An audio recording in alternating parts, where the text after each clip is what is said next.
It started with a bad call by the referee, then it turned into a public meltdown, a leaked phone call, and finally a boxing match between two of the strongest men alive. Hafthor Bjornsson, you and your yes men should be ashamed of yourselves. I'm sick and tired of hearing the lies and excuses coming out of your mouths. This is a story of friends turned enemies, one of the most toxic rivalries in sports history.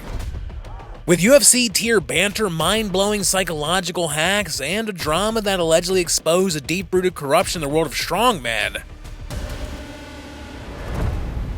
Botswana 2017. Eddie Hall's on a mission to become the first Brit since 1993 to win World's Strongest Man.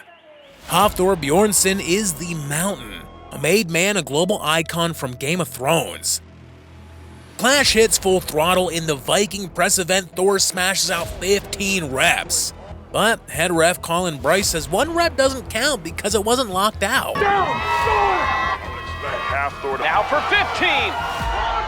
That disqualified rep cost Thor a point. That point cost him the title. Eddie deadlifts 472.5 kilograms and wins. The crowd, they erupt. But that's the only thing erupting. Thor goes public, claiming the ref made a personal call. He accused the sport of being rigged. Let's have 3 other referees look at it, and they all say, this is doubled it, that's fine. And with that claim, the Mountain set off a major snowball effect that's haunting the sport to this day. I gave it to him because I knew there was some confusion. I didn't. Because I knew you were confused. I gave you the benefit of the doubt. Things went personal. Thor refused to shake Eddie's hand in front of the world. Once in my life, my daughter was taken away from me, and it felt almost like that. Heart was just taken out. He said he felt cheated by the system. He said his heart was taken away. And the cruel irony, this was after Eddie congratulated him in Leeds. Talk about a stab in the back. And because he was the Mountain from Game of Thrones, and he was a huge TV star, people listened and people believed him. This was not strongman anymore. This was personal. The internet took sides, strongman fans split into camps, conspiracy theories spread through forums like wildfire. Thor's claims weren't just a bad call, he implied a systematic bias, saying the officials had an agenda. Some believed him, others saw excuses from a man who lost fair and square. The stage was set for a feud that would dominate strongman for years. Then, a secret leak happened. A private phone call with the Stoltman brothers surfaced online. Giants Live have offered Tom and I a retainer. So it's £1,000 a month. Each would do their shows. And then, this is the sneaky bit, so Collins. The call changed everything. It alleged referee Colin Bryce was behind the payroll drop to Eddie's camp. This wasn't just a dodgy rep, this was corruption in the heart of the sport. But was it real or fabricated proof? The strongman community still divided to this day. Fans demanded investigations, YouTubers dissected the audio, former athletes weighed in, Eddie remained mostly silent, but that silence spoke volumes. Everybody knew this beef was no longer about trophies. Thor set out on a mission to break Eddie's iconic 500 kilogram deadlift record. He allegedly pulled 501 in 2020. However, that was outside any official competition. But when he tried to break the record officially,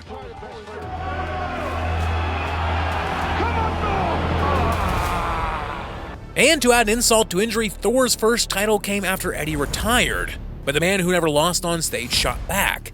Eddie mocked the 501 deadlift. Thor fired back and reminded him about Colin Bryce. The final showdown, March 19th, 2022, Dubai. The heaviest boxing ring in history with the most insane cuts ever. Eddie went from 163 kilograms to 142. Thor from 208 to 144. The trash talk was simmering for years. You could hear it everywhere that you went on the internet.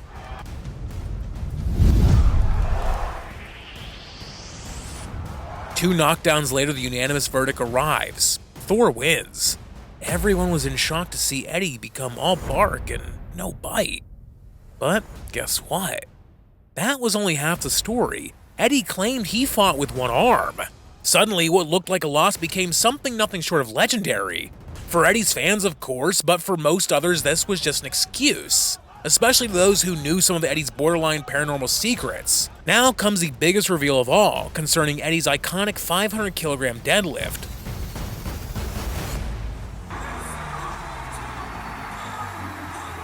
The plot twist sounds like it came straight out of the X-Men screenplay and it's got everyone divided. You see, Eddie visited a hypnotherapist, he visualized his kid strapped on her car. He rewired his mind and basically brainwashed himself into thinking he's in a life or death situation where failure's not an option. Is this unfair, cheating, a fractional edge, or just a full-on hack? Polarizing performances or mind hacks, the answers split communities. And now other athletes want in. MMA fighters, powerlifters, even Olympians, if mind over matter works, why not use it? Well, that's still up for debate once you see the consequences. Because Eddie cried blood, passed out, and turned blind to reach his goal. Team Eddie, hard work, pain, mental warfare, crosses every fucking limit. Team Thor, rigged judging, stripped credibility, mind control, not mindset. They share a stage on new grounds, but do they ever reconcile?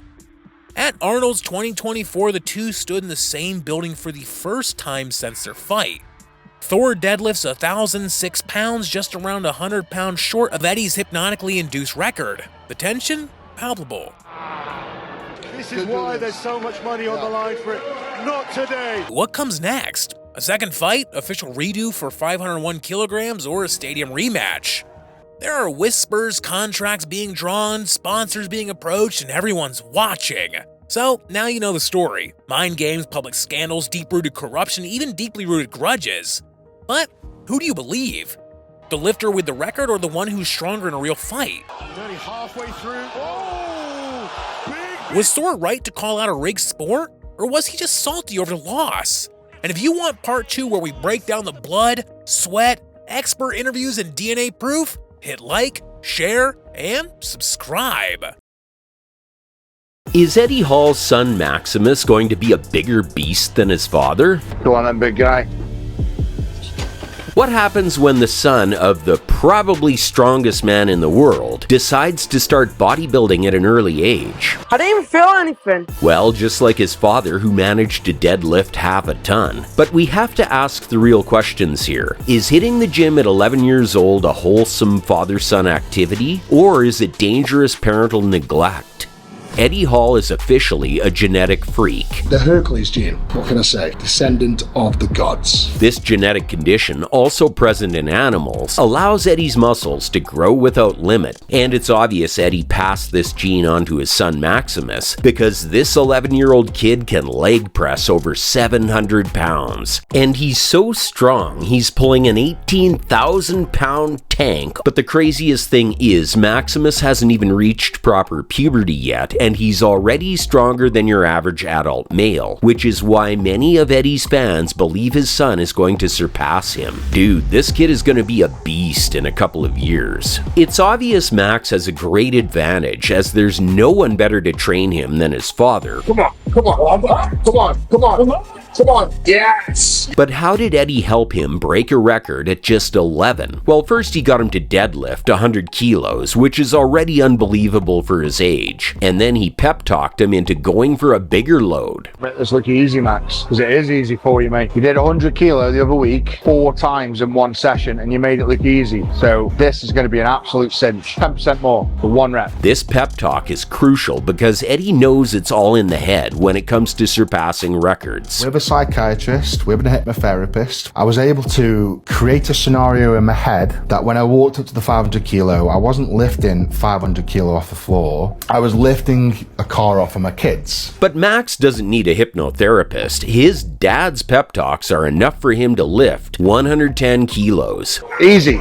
Arms straight. Arms straight. Some followers are afraid Eddie's pushing his son into bodybuilding too early. But the curious thing is, Max appears to like the struggle. I mean, just look at his ambition. Should we go for 115? 120? Do you want to go straight to 120? You sure? Remember, mate, this is a lot of aggression now. Got to really fucking explode into this. You can't treat this as a normal lift. You've got to pull and fucking keep pulling as hard as you fucking can until you stop. Harder, harder, come on, pull it up. Get it! Get it! Straighten those legs! Straighten those legs! Yeah! And just like that, Max broke the world deadlift record for his age, going by his father's footsteps. But what do you guys think? Is Eddie Hall pushing his son too far for clout? Is Maximus Hall going to surpass his father in the future?